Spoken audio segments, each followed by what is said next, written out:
Assalamualaikum warahmatullahi wabarakatuh. Alhamdulillahirabbil alamin wassalatu wassalamu ala asyrofil mursalin wa ala alihi wa sahbihi asma'in amma ba'd. Qala ta'ala fil Qur'anil azim, a'udzu billahi minasyaitonir rajim. Ya ayyuhalladzina amanu kutiba alaikumusiyam kama kutiba alal ladzina min qablikum la'allakum tattaqun. Sadaqallahul azim. Rabbi shrah li sadri yassir li amri wahlul 'uqdatam min lisani yafqahu qawli. Bapak Ibu pendengar setia yang kami hormati, yang utama dan pertama kita panjatkan syukur kehadirat Allah atas segala nikmat yang diberikan. Sampai dengan hari ini kita masih diberikan iman, Islam, ihsan, taufik, hidayah, inayah, sehat, sempat, semangat, sehingga kita insya Allah bisa melaksanakan kegiatan Ramadan di tahun ini dengan hati yang gembira, dengan hati yang ikhlas, dengan hati yang penuh harap. Moga-moga puasa kita pada kesempatan tahun ini lebih baik daripada tahun-tahun yang lalu. Dan yang kedua, kalau dihitung nikmatnya Allah memang wa in ta'udzu nikmatallahi la tuhsuha. Nikmat Allah tidak akan pernah bisa kami hitung karena banyaknya, juga karena bervariasinya, sehingga kita tidak akan pernah bisa menghitung begitu banyaknya. Bapak Ibu yang kami hormati, pemuda-pemuda dari pimpinan daerah pemuda Muhammadiyah yang kami cintai, yang kami sayangi, dan Bapak Ibu yang pada kesempatan saat ini bisa mengikuti siaran kami. Tema kali ini yang bisa kami ambil adalah terkait dengan utamakan pasar akhirat. Jadi kita tahu banyak ayat yang menyebutkan bahwa dunia ini sifatnya sementara saja, yang kekal, yang bakoh itu besok di akhirat sana. Kata Ibu Waljina, urip ning mampir ngombe. Jadi setelah selesai usai kemudian kita akan melaksanakan kegiatan yang lain, begitu seterusnya. Bahkan Nabi mengatakan bahwa bagaikan seorang musafir yang ketika dia rebahan sebentar di bawah satu pohon untuk berlindung diri, untuk kemudian melanjutkan kegiatan perjalanannya sampai pada royah akhir yang dituju. Bapak Ibu yang kami hormati, terkait hal ini maka dapat dikatakan bahwa makna pasar itu ada dua, makna pasar dunia dan makna pasar di akhirat. Pasar dunia yaitu tempat manusia berlomba-lomba mencari harta, jabatan, dan kenikmatan sesaat yang itu sifatnya bisa dikatakan sementara saja. Dunia ini serba sementara semuanya, tidak ada yang langgeng. Hidup sementara, kaya sementara, miskin sementara, sehat sementara, sakit sementara, jadi ganteng sementara, ayu sementara, begitu seterusnya. Ini dalam rangka untuk penggambaran di dunia ini memang sifatnya sementara.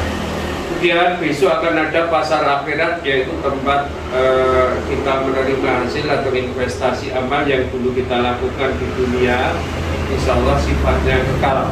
Jadi di mana setiap perbuatan akan mendapatkan ganjaran balasan yang baik, insya Allah akan menerima pahala yang lebih baik, dan yang barangkali menyimpang dari aturan dan perintah dan larangan Allah yang bersangkutan akan menerima siksa. Kemudian ada dalil yang menyebutkan bahwa a'udzubillahi minasyaitonirrajim wabtaghi fima ataqallahu daral akhirah wa la tansa nasibaka minad dunya wa ahsin kama ahsanallahu ilaika. Jadi carilah penguripan dunia, apa yang dianugerahkan Allah kepada kita untuk mempersiapkan diri nanti besok bekal di akhirat. Jadi jangan lupakan urusan kita, tetapi yang prioritas adalah urusan akhirat. Kita tahu bahwa di dunia ini orang hidupnya juga amat terbatas, barangkali 70, 80, 100 tahun saja, tapi di akhirat besok sifatnya akan berubah. Yang kedua, mengutamakan akhirat, ya. Jadi akhirat itu adalah kehidupan yang sebenarnya, sebagaimana disebutkan dalam satu surat Al-Ankabut ayatnya 64. A'udzubillahi minasyaitonirrajim wa mal hayatud dunya illa lahu wa laibun wa inna daral akhirata lahiyal hayawan law kanu ya'lamun. Jadi kehidupan dunia ini hanya permainan dan lelahanan saja. Dan sesungguhnya kampung akhirat itu adalah kehidupan yang nyata kalau mereka tahu. Ayat ini memberikan gambaran kepada kita bahwa akhirat besok menikah akan langgeng, hidup sementara saja, dan barangkali banyak orang yang juga terhipnotis dengan kehidupan yang sementara ini. Berikutnya, Bapak Ibu yang kami hormati, cara untuk mengutamakan pasar akhirat di kehidupan sehari-hari apa saja yang diperlukan. Yang pertama, ikhlas dalam beribadah sekaligus bermuamalah. Jadi perintah-perintah yang sudah diberikan kepada kita sebisa mungkin menikah kita laksanakan semampu kita.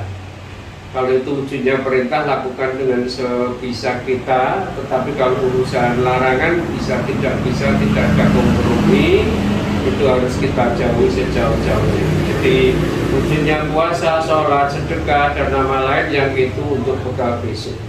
Dikatakan dalam satu hadis juga, jadi orang yang cerdas adalah mereka orang yang bisa menahan nafsunya dan bisa mempersiapkan diri untuk membekali dirinya sanggup. Sebelum mati sudah mempersiapkan diri bahwa besok pada saatnya orang itu akan mati dan dimintai tanggung jawab.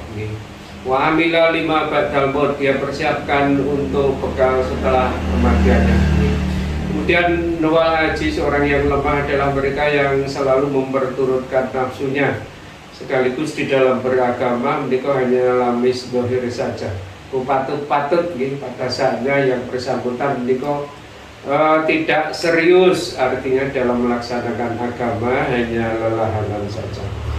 Berikutnya, ketika kita bersedekah dengan Allah, berdagang dengan Allah, ini insya Allah kita akan dapatkan sesuatu sesuai dengan surat Al-Baqarah 261. Mathalul ladzina yunfikuna amwalahum fi sabilillah kamathali habbatin ambatat sab'a sanabil fi kulli sumbulatin mi'atu habbah. Dikatakan di sana, mereka orang yang senantiasa berinfak sedekah akan dilipatkan oleh Allah sekian kalinya, bisa 7 kali 100, 700, dan wallahu yudha'ifu liman yasha, Allah akan bisa melipatkan akan lebih dari itu. Ini jadi sekali saja kita berinfak sedekah, insya Allah nanti akan mendapatkan ganjaran yang lebih, maka niatkan lillah. Berikutnya, zuhud terhadap dunia. Bukan tidak berarti kita tidak butuh dunia, tetapi gunakan dunia ini sebagai sarana, bukan tujuan akhir, sebagai wasilah saja. Kalau itu tujuannya dunia, ya hanya akan dapatkan dunia itu saja, tapi akhirnya tidak dapatnya. Kemudian di dalam rangka kita berdagang dengan Allah, bantulah sesama kita, ini kan, jadi kita pisahkan, peduli kepada yang lain. Ini dalam rangka juga untuk investasi pahala akhirat di sana. Dalam satu hadis diriwayatkan, orang yang memberikan buka puasa kepada saudaranya yang juga berpuasa, insya Allah ganjarannya akan sama. Jadi kita memberi makanan barangkali hanya ala kadarnya, ganjaran kita insya Allah akan dapatkan sebagaimana orang yang melaksanakan puasa itu sendiri, luar biasa. Yang berikut, menjaga keikhlasan dalam bekerja, berdagang sekaligus berinvestasi. Ini kadang-kadang diucapkan gampang, tetapi ketika dilakukan ini teramat berat. Jadi ketika awal kita niat, saat itu dilakukan, dan saat sudah usai beberapa waktu, tetap ini niatnya ikhlas lillahi ta'ala. Kemudian ada kisah yang sudah tentang mengutamakan akhirat. Jadi kita tahu seorang sahabat Abdurrahman bin Auf ini seorang saudagar kaya. Dia kaya luar biasa, bahkan satu cerita ada satu gegebluk di Madinah,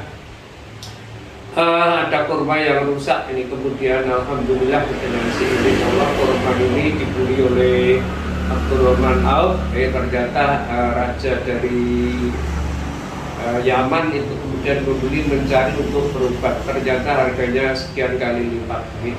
Maka orang menikah biasanya pun jadi memang menikah kalau sudah Allah mengendaki tidak ada yang bisa menolak nih. Allahumma la mani alima ataita wa la mu'tiya lima manata wa la yanfa'ul jaddi mingal jaddi. Kalau kita diberikan kesempatan Allah menjadi seorang yang dermawan, silakan diberikan. Harta itu dibawa mati, caranya diinfak sodakohkan. Insya Allah itu tidak akan hilang. Karena ada hadis idza matabnu adama in qata amalu illa min salasin atau salasatin. Sodakotin jariyatin atau ilmun yuntabau bi awalatin walatin solidin ya tulang. Jadi 3 hal yang ada ancam nanti besok akan tetap mendapatkan pahala mengalir.